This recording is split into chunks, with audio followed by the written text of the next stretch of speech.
저는 가끔 이런 얘기를 듣습니다. 처음 만난 사람과 이런저런 대화를 하다가 저는 아무개 교회에 누구 목사입니다. 그러면 이제 가끔 그런 반응이 있는 겁니다. 아무래도 목사님인 것 같았습니다라고 하는 그런 반응을 보이는 때가 있습니다. 목사인 줄 알았어요. 그런 내용이죠. 그러면 제가 좀 뜨끔하기도 하고 또 조금 당황스럽기도 하고 놀라기도 하지만 근데 그런 얘기를 들으면 저는 기분은 좋더라고요. 물론 그렇게 말씀하시는 분들 중에 이제 안 좋은 의미로 말씀하는 분들도 아마 계셨을 겁니다.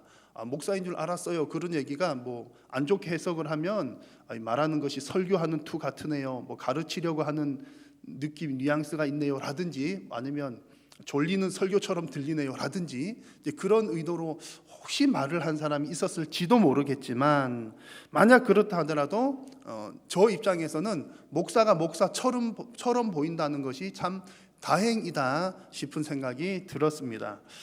또 가끔 이제 안 믿는 친척들, 이제 어른들이 아주 더 가끔 제 인생에 한두 번 정도 혹은 아주 가까운 친구들이 이제 이런 얘기를 저에게 하기도 했습니다. 너는 목사답다라는 얘기를 하는 거죠. 물론 이제 그 표현을 목사답다, 너는 참 목사다워 이렇게 얘기하지는 않았고요. 사투리인지 뭐 이런 표현을 사용을 했습니다. 너가 그렇게 사는 걸 보니까 너는 천상 목사로구나, 그런 얘기. 여러분 천상이라고 하는 말 아세요? 그런 말 사용하시나요? 천상 목사구나. 이게 사투리 같기도 하고 뭔가 아닌 것 같기도 해서 사전을 찾아봤더니 천생이라고 하는 표현이 맞는 표현이고 천상은 조금 잘못된 표현이라고 합니다. 여튼 이제 의미는 너는 정말 타고난 목사로구나, 이제 그런 뜻인 거죠. 목사가 참 어울리게 보인다라는 그런 뜻입니다. 자, 여러분 뭐뭐처럼 보인다는 말, 또 무엇답다라고 하는 말은 참 좋은 말입니다. 그리고 아주 중요한 의미이기도 하죠. 이 말은 뭐뭐답다, 뭐뭐처럼 보인다, 이 얘기는 비교하는 말이 아니에요. 남들과 비교해서 하는 말이 아니라 그 사람만의 고유한 정체성을 얘기하는 거기 때문에 참 좋은 말이고요. 특히 우리 하나님 믿는 성도들에게 있어서는 너는 참 무엇답다, 목사는 목사답다, 혹은 성도님들 중에서도 뭐 하는 일들이 다 다를 수 있잖아요. 뭐 교회 직분을 얘기할 수도 있고 뭐 집사답다라든지 아니면 하는 직업 중에 뭐답다라고 하는 표현들은 하나님께서 우리에게 다 주신 사명들이거든요. 직업도 하나님께서 우리에게 주신 것으로 우리는 받아들이기 때문에 하나님께서 우리에게 주신 사명을 잘 감당하고 있구나, 이런 의미를 담고 있습니다.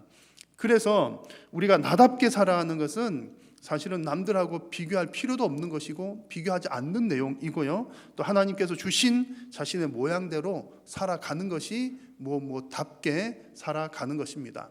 여러분들이 무엇답게 산다는 것 각자의 형편에 따라 다양하게 있을 겁니다. 그런데 우리 모두에게 공통된 다움이 있습니다. 그것은 바로 성도다움입니다. 우리는 성도답게 살아가는 것이 정말 중요합니다. 성도답게 사는 것은 여러 가지 모양들이 있겠지요. 여러 가지들이 있을 텐데 그 중에 정말 핵심 중에 핵심을 하나를 꼽는다면 성도다운 모습의 핵심적인 것은 바로 성령 충만하게 사는 것입니다. 왜냐하면 성령 충만하게 산다는 것은 성령께서 내 인생을 주도하시는, 이끄시는 삶을 살아가는 것이기 때문에 그렇습니다. 그래서 오늘 성령 강림 주일에 함께 성령 충만에 대한 말씀을 함께 나누고자 합니다. 여러분 잘 아시겠지만 성령 강림 주일은 다른 말로 장로님 아까 기도하셨는데 무슨 절이라고 그러죠? 오순절이라는 표현을 쓰잖아요. 그래서 이 날은 본래 이스라엘 백성들에게는 오순절, 그날은 다른 말로 칠칠절이라고도 하는데 어떤 농사와 농업과 관계된 그런 표현들입니다. 그래서 초실절로부터, 그것은 초실절은 또 언제냐면 무교절 혹은 유월절하고 관계된 절기고요. 초실절로부터 50일 되는 날, 이 이제 오순절이고 칠칠절이 되는 겁니다. 근데 예수님께서 부활 승천하신 후에 성령께서 초대교회 때 임하셨지 않습니까? 그 날이 하필이면 이 오순절이었던 겁니다. 그래서 우리는 지금 오순절 성령 강림, 오순절 그러면 성령 강림한 날, 이렇게 생각을 하는 거죠. 근데 본래 오순절은 성령 강림 그 의미보다 더 앞서는 농업적인 의미가 있었다는 것 여러분 대략 아시면 되겠고요. 그래서 오늘은 성령 강림주일인데 지난 부활주일로부터 해서 50일째가 되는 날입니다. 그렇게 되는 것이고 성령께서 오신 것을 우리가 기념하면서 예배하는 겁니다. 그래서 오늘 성령 강림 주일 예배를 드리면서 무엇보다 중요한 것은 우리가 성령 충만함으로 성도답게 살아가기를 우리가 소원하고 결단하는 은혜로운 시간 되시기를 바랍니다. 자, 먼저 우리 성도다움에 관한 얘기들을 드릴 텐데요. 성도다움의 첫 번째 중요한 내용은 하나님을 아는 지혜에 있습니다. 성도답다라고 하는 것은 핵심적인 내용은 성령 충만이고요. 오늘 본문에 먼저 나오는 내용은 하나님을 아는 지혜입니다. 자, 15절 말씀을 같이 한번 읽겠습니다. 그런즉 너희가 어떻게 행할지를 자세히 주의하여 지혜 없는 자 같이 하지 말고 오직 지혜 있는 자 같이 하여. 아멘. 이 말씀에서 처음에 그런즉이라고 하는 말이 나옵니다. 이 말은 앞에 나오는 내용을 요약하는 거죠. 그런즉 이 말은 앞에 나온 내용들을 이어서 하는 말인데 앞에 나온 내용들은 빛의 자녀들에 관한 내용들이었습니다. 그래서 여기서 그런즉이라고 하는 말은 너희들이 빛의 자녀가 되었은즉이라는 말입니다. 빛의 자녀는 무엇입니까? 다른 말로 하면 하나님 나라의 백성이 됐다는 거고요. 또 그 다른 말로 하면 성도가 되었다는 얘기입니다. 그래서 오늘 말씀은 너희들이 성도가 되었은즉, 성도가 되었으니 이렇게 살아가는 것이 성도다운 삶이다 라는 말씀을 우리에게 주시는 내용입니다. 오늘 읽은 말씀에서 이제 성도에게 필요한 것이 첫 번째는 지혜에 관한 내용들이 나오는데요. 그 내용은 크게 세 가지입니다. 하나는 어떻게 행할지를 아는 것이 지혜이고, 또 하나는 하나님의 뜻을 분별하는 지혜이고, 또 하나는 세월을 아끼는 것도 지혜입니다. 성도다운 지혜입니다. 하나씩 살펴보면 이렇습니다. 우리 성도의 삶은 기본적으로 하나님의 뜻과 계획대로 사는 것이 성도의 삶입니다. 여러분 믿으십니까? 성도의 삶은 하나님의 뜻대로 사는 거예요. 왜냐하면 하나님께서 우리를 선택하시고 부르신 목적이 바로 그것이기 때문에 그렇습니다. 하나님이 여러분들을 부르신 이유는 여러분들이 하나님의 뜻대로 살게 하기 위해서 부르셨다는 얘기입니다. 만약 여러분 운동을 하기 위해서 자 여러분 운동합시다. 저기 문화고등학교 운동장으로 다 모이십시오 라고 하면 운동장에 가서 우리가 뭘 해야 되죠? 축구를 하든 농구를 하든 운동을 해야 될 겁니다. 그게 자연스럽죠. 봉사를 하기 위해서 자 여러분 봉사합시다 그러면서 어느 장소에 모였습니다. 그러면 당연히 이런 봉사든 저런 봉사든 봉사를 하는 것이 자연스럽습니다. 만약에 그런데 그 모임 목적대로 하지 않으면 운동합시다 그래 놓고 봉사를 하면요, 물론 그럴 수도 있죠. 그럴 수도 있는데 그러면 그 모임은 봉사 모임입니까? 운동 모임입니까? 봉사 모임이 되는 거예요. 본래 목적과 달라지게 된다는 얘기고, 본래 목적의 그 모임의 목적이 사라지게 된다는 얘기입니다. 그래서 그 모이는 목적, 부른 목적이 대단히 중요합니다. 하나님께서 여러분을 성도로 부르신 이유는 하나님의 뜻대로 살게 하기 위함입니다. 아멘이십니까? 그래서 여러분 우리가 하나님의 뜻대로 살려면 하나님의 뜻을 아는 지혜가 필요하고, 지혜를 아는 것 자체가 성도다운 모습이라는 얘기입니다. 그래서 오늘 말씀 보시면 15절에서 이 하나님을 아는 지혜는 어떻게 행할 것을 아는 것, 그리고 17절에서는 주의 뜻이 무엇인지를 이해하는 것, 분별하는 것 등등이 바로 우리가 하나님의 뜻을 이해하는 지혜이고, 이것을 알아야 정말 성도다운 모습이 된다는 얘기입니다. 자, 여러분들에게 이런 지혜가 있기를 축원합니다. 그리고 이어서 이런 하나님의 지혜를 깨달은 사람들은요, 아, 이것이 하나님의 뜻이로구나. 이런 사람들은 자기 자신에게 주어진 시간을 하나님의 뜻을 위해서 사용합니다. 이것이 오늘 16절에 나오는 말씀의 중요한 의미입니다. 16절을 같이 한번 읽겠습니다.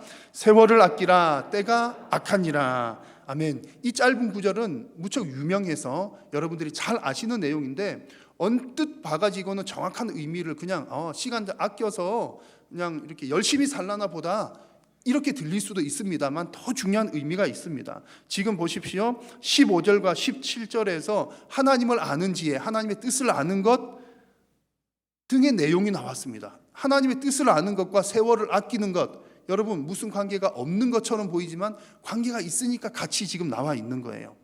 매우 밀접한 관계가 있습니다. 자, 이 구절에서 세월이라고 하는 것은, 세월을 아끼라 할 때 세월이라고 하는 것은 헬라 말로 보니까 카이로스라고 하는 단어를 사용합니다. 시간이라고 하는 뜻인데, 이 시간은 그냥 뭐 모든 사람에게 주어진 뭐 24시간, 1년 365일 그냥 흘러가는 그런 시간을 말하는 것이 아니라 하나님께서 성도들에게 주신 특별한 목적을 가지고 주신 특별한 시간을 말하는 겁니다. 세월 카이로스라고 하는 말은 하나님께서 특별한 목적으로 우리에게 주신 시간이라는 겁니다. 그래서 우리 성도들에게 세월은 세월아 내월아 흘러가라 그냥 주어진 시간이 아니라 누구에게나 주어진 그런 시간이 아니라 하나님의 뜻을 따라 특별한 목적을 위해서 주신 시간이 여러분들의 세월인 줄로 믿으시기를 바랍니다. 그래서 여러분, 이 사실이 매우 중요하고요. 이어서 때가 악하다는 말은 이런 뜻입니다. 우리가 살고 있는 이때, 이 세대가 하나님의 뜻과는 점점 멀어지는 때라는 의미가 있습니다. 하나님의 말씀과 너무 다른 것들이 많다는 그런 뜻입니다. 여러분 아마 충분히 이해를 하실 겁니다. 우리가 살아가고 있는 사회, 문화들은 우리 사람들이 살아가는 방식에 의해서 결정이 됩니다. 그런데 여러분, 사람들이 살아가는 방식이 하나님 원하는 쪽으로 가기가 쉽습니까? 하나님 싫어하는 쪽으로 가기가 쉽습니까? 가만히 내버려두면 하나님 싫어하는 쪽으로, 물론 발전적인 면도 있지만 죄를 짓는 모양들이 참으로 많습니다. 그래서 때가 악하다는 말은 우리가 살아가는 이 시대가 악하다, 하나님으로부터 점점 멀어진다, 그런 의미가 있고요. 그래서 이제 또 하나의 의미는 뭐냐면, 때가 악하다는 말은 심판이 가까웠다, 그런 뜻도 담고 있습니다. 왜냐하면 이 세상에 죄가 가득하면 반드시 뭐가 옵니까? 심판이 오거든요. 말세 종말의 때가 오기 때문에 그렇습니다. 자, 그래서 우리 성도들에게 이 세월은 정말 잘 아껴서 선하게 사용해야 할 때인 것입니다. 무엇을 위해서요? 하나님의 뜻을 위해서. 그러니까 하나님의 뜻을 위해서 산다는 것과 세월을 아낀다는 것은 같은 말이고, 성도들에게는 바로 이런 지혜가 반드시 필요하다는 말씀입니다. 여러분, 성도답게 하나님의 뜻을 잘 분별하시고 성도답게 세월을 아끼시는 지혜로운 성도님들 되시기를 축원합니다. 자, 두 번째로 성도다움은 성령 충만함에 있습니다. 성도가 지금 하나님의 뜻을 아는 것이 성도답다는 얘기를 드렸죠. 그런데 하나님의 뜻을 알 수 있는 방법은 바로 성령 충만에 있습니다. 성령께서 우리에게 지혜를 주셔야 알 수 있다는 얘기입니다. 그래서 오늘 여러분께 나누는 말씀의 가장 중앙에 있는 중요한 내용은 성령 충만입니다. 성령 충만해야 성도답고, 성령 충만해야 성도다운 지혜를 얻을 수 있다는 그런 얘기입니다. 자, 왜 그런 거 아니? 하나님의 뜻은 우리의 지혜로 얻는 것이 아니기 때문에 그렇습니다. 하나님의 뜻은 내가 깨달을 수 있는 것이 아니에요. 예수님께서 이런 말씀하셨습니다. 같이 한번 읽겠습니다. 보혜사 곧 아버지께서 내 이름으로 보내실 성령, 그가 너희에게 모든 것을 가르치고 내가 너희에게 말한 모든 것을 생각나게 하리라. 아멘. 예수님께서 죽으시고 나면 이제 또 다른 보혜사 성령께서 오실 것인데, 성령님이 오셔서 하는 역할이 뭐라고요? 가르쳐주고 생각나게 하고. 무엇을 가르쳐 주십니까? 하나님의 뜻을요. 어떻게 살아야 할지를, 하나님의 뜻이 무엇인지를, 또 예수님 가르쳐 주셨던 그 하나님의 뜻들을 생각나게 하리라. 그러므로 여러분, 하나님의 뜻을 깨닫는 지혜를 얻으려면 성령께서 오셔야 되고, 또한 성령 충만해야 된다는 말씀입니다. 여러분들에게 질문을 하나 하겠습니다. 양심적으로 잘 대답을 하십시오. 자, 여러분들은 성령을 받으셨습니까? 생각보다 크게 대답하시네요. 그러면 제가 또 다른 질문을 또 해야 되겠습니다. 성령을 받으셨다면 그 증거가 무엇입니까? 성령 받으신 증거가 무엇입니까? 대답 못 하시네요. 다행입니다. 기니까 대답을 안 하셨겠죠. 자, 여러분, 우리가 성령을 받았다면 그 성령 받은 증거가 무엇인가? 이것에 대한 이제 우리 각 교파들마다 해석이 조금씩 다릅니다. 그래서 어느 교회나 교파들에서는 성령 받은 증거는 방언을 하는 것이야, 이렇게 말을 하기도 합니다. 그래서 예수님은 믿었지만 방언을 하지 못하면 아직 성령 받은 것은 아니야, 이렇게 말하는 곳도 있습니다. 그런데 우리 장로교에서는 그렇게 해석을 하지를 않습니다. 만약 여러분들께서 예수님을 믿으신다면 여러분들은 성령을 받으신 것이고, 여러분들께서 예수님이 믿어지신다는 것 자체가 성령께서 여러분들에게 오신 증거가 되는 것입니다. 이 말씀을 보여드릴게요. 고린도전서 말씀을 보시면 그렇습니다. 또 성령으로 아니하고는 누구든지 예수를 주라 할 수가 없느니라 라고 말씀을 하셨습니다. 성령께서 우리로 하여금 고백하게 하시지 않으면 예수님을 주라고, 예수님을 믿게 할 수가 없다는 얘기입니다. 예수님이 믿어지는 것 자체가 성령께서 오신 증거가 된다는 얘기입니다. 여러분 그렇지 않습니까? 내가 오늘부터 예수님 믿어야지 한다고 믿어지는 것 아니라는 얘기죠. 내가 머리가 좋으면 빨리 믿어지겠지, 그런 것도 아니라는 얘기입니다. 성령께서 우리에게 임하시고 감동하셨기 때문에 예수님이 믿어지는 것입니다. 그러면 여러분, 우리 성도들이 어디에 관심을 가져야 될지가 분명해집니다. 우리 성도들이 관심을 가질 것은 성령님 오시옵소서 그것이 아니라, 물론 우리가 이제 기도하다가 어떤 또 찬양을 하면서 그런 표현들을 사용할 수도 있습니다만, 정확하게는 성령님 오시옵소서에 관심을 갖는 것이 아니라, 왜냐하면 이미 오셨으니까, 우리가 관심을 가져야 될 것은 우리에게 임하신 성령께서 내 속에 충만하게 역사하시는 것에 우리는 관심을 가져야 됩니다. 성도님들이 날마다 관심 갖고 기도해야 될 것은 성령 충만이라는 거죠. 여러분, 성령 충만을 오해를 하시면 안 됩니다. 성령 충만은 내가 하나님의 영으로 충만하니까 능력을 부리고 성령님 이것 하시오, 성령님 저것 하시오, 또 성령님 고쳐주시오, 치료해 주시오, 돈 주시오. 여러분, 그게 성령 충만이 아니라, 성령 충만이라고 하는 말은 성령께서 내 삶을 전적으로 주관하시는 것이 성령 충만입니다. 내가 내 인생을 살아가는 것이 아니라 성령께서 내 인생을 살게 하시는 것이 성령 충만입니다. 여러분, 일단 성령 충만이 그렇다는 뜻을 여러분 꼭 기억을 하시기를 바라고요. 오늘 말씀을 보니까 또 재미있는 표현이 나옵니다. 성령 충만과 무엇을 함께 얘기를 하고 있습니까? 18절에 보니까 같이 한번 읽습니다. 술 취하지 말라. 이는 방탕한 것이니 오직 성령으로 충만함을 받으라. 아멘. 술 취하는 것과 성령 충만을 이렇게 같이 얘기를 합니다. 여러분, 이 두 가지가 잘 어울립니까? 무슨 뜻인지 여러분 아시겠습니까? 성령 충만과 술 취함, 무슨 관계일까요? 그리고 앞에서 나오는 성령 충만하면 하나님의 뜻을 알 수 있다 그랬잖아요. 그러니까 하나님의 뜻을 알기 위해서도 성령 충만을 해야 되는 겁니다. 그럼 하나님의 뜻을 아는 것, 성령 충만하는 것, 술 취하지 않는 것, 뭐가 다 관계가 되어 있는 내용이라, 이런 얘기입니다. 자, 무슨 뜻인지 여러분 귀를 쫑긋 세우고 잘 들어보십시오. 여기서 술 취하지 말라는 말은 그 당시의 문화와 관계가 되어 있습니다. 종교적인 문화. 지금 나누고 있는 에베소서 말씀은, 이 에베소서라고 하는 말씀은 1차적으로는 에베소 교인들에게 주어진 말씀입니다. 초대교회 때 시절에 헬라 문화 가운데 있던 에베소 교회에게 주신 말씀입니다. 자, 당시 헬라 사람들, 그리스 문화에 있던 사람들에게는 이제 여러 가지 공통점들이 있는데, 그 가운데 중요한 공통점들은 우상을 많이 섬겼다는 것. 특별히 그리스 하면 떠오르는 거 뭐가 있으시죠? 그리스 신화 있잖아요. 온갖 신들을 만들어서 신들을 섬겼다는 것이 그 당시에 보편적인 문화였습니다. 그런데 이 에베소 지역은 그런 것들이 더 유독 강한 곳이었습니다. 우상 많이 섬기는 곳은 영원토록 번성할까요? 망할까요? 지금은 에베소는 이제 꼭 그래서 그런지 어디 성경에 나오는지 제가 모르겠습니다만, 어쨌든 에베소는 엄청나게 번성한 도시였는데 지금은 망하고 없습니다. 그 정도만 하고요. 어쨌든 헬라의 여러 신들 중에 이 에베소 사람들이 막 섬기는 그런 신들이 있었는데, 여러 신들 중에 여러분들에게 익숙한 신의 이름이 있습니다. 바카스라고 하는 신. 바카스 아십니까? 바카스? 우리 마시는 바카스 이름이 여기서 이제 유래를 했나 봐요. 그래, 바카스라고 하는 이름은 신화 속에 등장하는 디오니소스라고 하는 신의 또 다른 하나의 이름입니다. 이 디오니소스 신은 무슨 신이냐면, 그림 보고 여러분 딱 아시겠습니까? 무슨 신인가요? 술신이에요. 술신. 포도의 신, 포도주 신. 그리고 이렇게 대부분 막 그런데 다산의 신, 풍요의 신. 술 취하면 기분 좋으니까 기쁨의 신.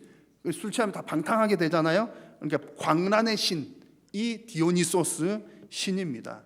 이 디오니소스를 이제 실제로 있어서 그린 게 아니라 신화 속에 나오니까요. 화가들이 상상으로 해서 막 그리는데 여러 그림들이 있는데 이 그림은 디오니소스의 어린 시절 화가가 그린 작품이에요. 나름 작품. 아기 때부터 저런 어쨌든 너무 오래 보시면 은혜가 안 될까 봐. 그렇습니다. 신화 속 얘기지만 어릴 때부터 이제 그런 거고요. 또 태어난 배경들 그렇습니다. 여러분 제가 이 왜 보여드리냐면 디오니소스가 술신이라고 하는 것 말씀을 드리면 대략 짐작하는 게 있으실 겁니다. 사람들이 신을 왜 믿죠? 그 신을 만나가지고 신으로부터 뭔가 도움을 얻으려고 하잖아요. 도움을 얻으려면 신 앞에 나가야 되고 또 어떤 지혜를 얻어야 되고 그런 겁니다. 자, 디오니소스 신을 만나려면 어떻게 하면 될까요? 디오니소스 신은 바카스 신은 술신이니까 술에 잔뜩 취하면 되는 겁니다. 그래서 실제로 당시에 이 사람들은 술에 잔뜩 취해서 그러니까 디오니소스를 하는 제의적인 그들의 그 신에게 제사 지내는 방식이 그런 겁니다. 그리고 이렇게 다산의 신 앞에서는 음란한 행위를 하고 하는 것들이 그 신을 만나기 위한 그런 행위들인 거죠. 술에 잔뜩 취해야 이 신을 만나게 되고 신을 만나서 신과 교제하고 또 신이 주는 신비로운 지혜, 지식도 얻고 자 하는 것이 그들의 목적이었던 겁니다. 그러니까 그 당시의 분위기가 그랬다는 거죠. 근데 지금 하나님께서 이 에베소서 교인들에게 술 취하지 말고 성령에 충만하라는 말은 이제 이런 배경이 있는 겁니다. 그냥 뜬금없이 술 취하지 말라 얘기하신 게 아니라 그 당시에 에베소 사람들은 신을 만나기 위해서 술 취한 과정들로 신을 만나기 위해서 노력을 했지만 그런 게 익숙한 사람들에게 하시는 얘기입니다. 너희들이 진정으로 하나님을 믿고 정말 진리를 얻고 참된 영적인 기쁨을 얻으려면 술 취함이 아니라 성령 충만함으로 나아가야 한다. 이 말씀을 지금 에베소 교회에게 주고 계신 겁니다. 이방 사람들은 그들의 신을 만나기 위해서 술 취하지만 그 술 취함의 결과는 무엇입니까? 방탕함이죠. 그러나 성령으로 충만한 사람은 진실로 하나님과 친밀한 교제를 나누게 된다는 말씀이 오늘 성경의 말씀입니다. 여러분 오늘 이 말씀은 오늘날 우리들에게도 너무나 중요한 말씀입니다. 어떻게 보면 우리랑 좀 상관없는 먼 얘기처럼 들려요. 왜냐하면 지금의 요즘에 간혹 있을 것 같기는 합니다만 신을 만나려고 막 술 취해가지고 신이시여 그런 사람들이 많지는 않을 것 같기는 해요. 그런데 여러분 이렇게 사람들이 행동했던 그 기본적인 뿌리는 비슷비슷합니다. 비슷비슷해요. 지금도 많은 사람들이 삶의 문제를 해결하거나 삶에서 어떤 기쁨을 찾기 위해서 여기저기를 기웃거립니다. 이 당시 사람들은 술을 통해서 그런 것들을 찾고자 했지만 지금은 돈이면 돈, 또 쾌락이면 쾌락, 여전히 그런 문제를 해결하고 기쁨을 얻으려고 여기저기를 기웃거리고 있다는 거죠. 근데 문제는 심지어 성도님들조차도 이게 문제인 겁니다. 성도들 중에서도 하나님이 아닌 다른 곳에서 기쁨을 얻으려고 하고 하나님이 아닌 다른 곳에서 문제의 해결점을 찾으려고 기웃거리는 사람들이 있다는 얘기입니다. 하나님은 그런 성도들을 향해서 오늘 말씀을 하시는 것이죠. 다른 곳 기웃거리지 말고 성령의 충만함을 받으라. 성령 충만하시기를 축원합니다. 하나님께서 우리들에게 그렇게 지금도 말씀하고 계십니다. 여러분 하나님을 아는 지식, 삶의 문제를 해결하는 지혜, 그리고 하나님을 만나는 방법, 이 모든 것들은 오직 성령 충만함으로 가능합니다. 여러분 어떻게 우리는 성령 충만할 수 있을까요? 하나님께서 어렵게 만드신 것이 아닙니다. 자, 말씀을 같이 한번 읽겠습니다. 너희가 악할지라도 좋은 것을 자식에게 줄 알거든 하물며 하늘 아버지께서 구하는 자에게 성령을 주시지 않겠느냐 하시니라. 아멘. 성령 충만하는 비결은요 하나님께 구하는 겁니다. 물론 여러분 우리가 처음에 예수님을 처음 성령을 받기 위해서는 회개하는 것, 죄 사함의 과정들이 필요합니다. 사도행전 말씀에 나오는. 그런데 이미 구원받은 성도님들이 또 성령께서 충만하게 역사하시고 성령께서 내 인생을 다 이렇게 다스리기 위해서는 우리가 그것을 사모하고 기도를 해야 되는 거죠. 하나님께서 되게 좋아하시는 기도의 종류들이 있거든요. 이런 기도는 주님 성령 충만케 하소서 100% 응답입니다. 하나님께서 그렇게 기도하기를 기다리고 계시거든요. 하나님, 제 삶을 제가 주관하는 것이 아니라 하나님께서 주관해 주십시오. 이 기도가 성령 충만을 위한 기도입니다. 하나님께서 반드시 응답해 주시는 기도입니다. 여러분, 그래서 우리 성도님들이 정말 성령 충만해서 성령께서 우리의 삶의 모든 문제들을 해결해 나가면서 살아가는 삶이 성도다운 삶이요 하나님께서 기뻐 받으시는 삶입니다. 성령 충만하셔서 성도다운 삶을 사시는 여러분 다 되시기를 축원합니다. 자, 세 번째 성도다움은 그 성령 충만의 열매에 있습니다. 자, 지금 성령 충만한 것이 성도다운인데 성령 충만해야 성도다운 지혜를 얻는다 말씀드렸고요. 또 성령 충만하면 성도다운 열매들을 맺습니다. 그 열매는 성경 곳곳에 나옵니다만 오늘 본문에서 몇 가지를 살펴보면 이렇습니다. 첫 번째는 예배의 열매입니다. 성령 충만한 사람은 예배의 열매를 맺습니다. 같이 한번 읽습니다. 시와 찬송과 신령한 노래들로 서로 화답하며 너희의 마음으로 주께 노래하며 찬송하며. 아멘. 예배 열매에서 중요한 것은 두 가지입니다. 하나는 서로 화답한다는 것인데 이 서로 화답한다는 것은 공동체적인 예배를 말합니다. 서로 화답은 우리가 교동문 할 때 사회자가 읽고 여러분도 읽고 막 그러죠. 또 찬양대가 찬양할 때에 우리가 아멘으로 화답하고 또 박수로 영광 돌리면서 화답을 하죠. 예배는 서로 성도님들이 화답하면서 누구에게? 하나님께 영광을 올려드린다는 얘기입니다. 그래서 이 예배는 기본적으로는 물론 하나님과 1대1 관계인 것도 중요하지만 기본적으로는 공동체가 함께 드린다는 것이 엄청 중요합니다. 왜냐하면 예배의 처음 기원 같은 것을 보면 구약의 제사 제도들이 예배의 기원일 할 수가 있거든요. 그러면 하나님께서 제사 제도들을 어떻게 주셨느냐 하면 하나님의 방식대로 주셨고 하나님께서 정한 대로만 했어야 되는 겁니다. 정한 장소에서 정한 방법대로. 그것이 처음 시작되는 예배의 어떤 기본적인 모습입니다. 그런데 그런 하나님께서 정하신 모습들을 보면 공동체적이라는 거죠. 나중에 이스라엘 백성들이 가나안 땅에 정착해서 살면서 또 하나님께서 그들에게 절기를 지키라는 말씀을 주셔요. 절기를 지키라는 것도 모여서 함께 예배하라는 그런 의미입니다. 물론 구약 시대에 전염병에 걸리거나 부정한 사람들은 그 공동체에서 일시적으로 이렇게 열외되는 그런 일들이 있었습니다. 그래서 지금도 이제 제가 드리는 말씀이 예배는 공동체로 드리는 겁니다라고 한 이 말씀이 코로나가 있든 말든지 무조건 모여야 됩니다 이런 뜻은 아니라는 얘기입니다. 그러나 우리 성도님들이 반드시 기억하셔야 될 것은 본래 의미는 공동체로 함께 모여야 된다 그런 거죠. 그래서 지금 우리가 지금도 온라인으로 참여하는 분들이 많이 계시잖아요. 지금 이 시대에 온라인이라고 하는 것이 생긴 것이 우리에게 얼마나 좋은 도구가 되고 참 복된 일인지 모릅니다. 만약 인터넷 예배 이런 것을 할 수가 없었다면 공동체로 모이지 못할 때 결국 한 명 한 명이 할 수밖에가 없었던 거죠. 근데 온라인이라고 하는 것이 있으니까 우리가 이것을 통해서 몸은 떨어져 있지만 함께 예배할 수 있는 유익한 도구가 된다는 얘기입니다. 그러나 온라인으로 예배하는 것도 한시적으로 하는 것이고 어떤 특별한 사정이 있을 때 그렇게 하지만 늘 우리 마음속에는 모여서 예배하는 것을 사모해야 된다 그런 말씀입니다. 그래서 서로 화답한다는 것은 이런 뜻이고요. 또 하나는 마음으로 노래한다는 것인데 마음으로라고 하는 것은 감격과 감동으로 예배하는 것을 말합니다.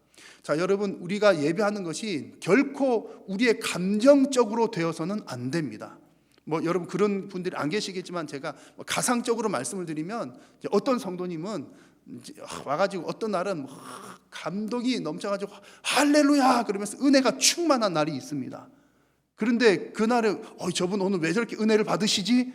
이렇게 가만히 한번 해보면 아침에 나올 때 좋은 일이 있었던 거예요.